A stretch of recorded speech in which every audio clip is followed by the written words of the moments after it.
Bro చెలి ఎరగేసేస్తుంది bro. Hello guys, ఉదయం 6కి అయితే మన టర్మరిక్ ఫీల్డ్కి అయితే వచ్చాము. మా బావ వాళ్ళది 4 ఎకరాలు అయితే ఇది చేస్తున్నారు. దీంట్లో స్ప్రేయింగ్ అయితే చేస్తున్నాం. ఏమేమి స్ప్రే చేస్తారో చూడండి. అది ప్లాంటోమైసిన్ అని ఏది తెగులు ఎక్కువ అవ్వకుండా ఈ బిఎస్ఎఫ్ ఇది ఫేవరెట్ ఆకులు తెగులుకి మినుములో అదేం పురుగుకి.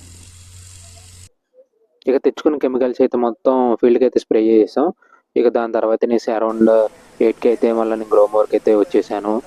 దాని తర్వాత అయితే అరౌండ్ ఒక 1కి 2 మధ్యలో అయితే నేను రిటర్న్ అయితే అయిపోయాను. ఇక వెళ్ళే దారిలో ప్యాడ్ ఇది మన హార్వెస్ట్ అయ్యింది. శాంపుల్ కలెక్షన్కి అయితే వచ్చాము. నేను మా బావ అయితే ఇది శాంపుల్ కలెక్షన్ అయితే తీసుకుని ఇంటికి వెళ్ళిపోయాం డైరెక్ట్. ఇంకా నైట్కి అయితే పోయిన వీడియో చెప్పే కదా, మా మాయ వాళ్ళు మినువన్ ప్యాడీ అయితే కొని మిల్లుకి అమ్ముతూ ఉంటారు. ఇదైతే ఆ లోడ్ అయితే ఎత్తుతున్నారు.